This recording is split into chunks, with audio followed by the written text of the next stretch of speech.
In this video, you'll learn how to find converted amounts on the Binance app.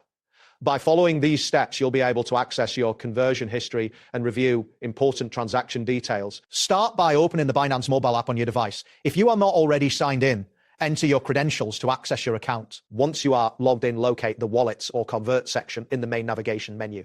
Tap on this option to proceed. After selecting this section, look for the History or Records option.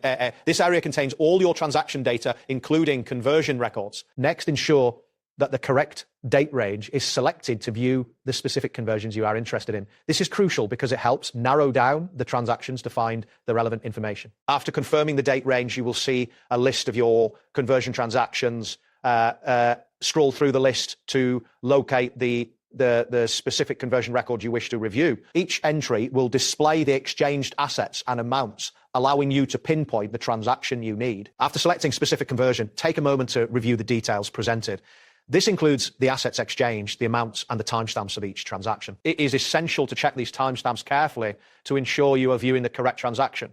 Additionally, verify the rate consistency by comparing it with current market rates, if necessary. This information is vital for tracking your conversion history accurately. If you find that you need to save any conversion details, take note of the information for future reference.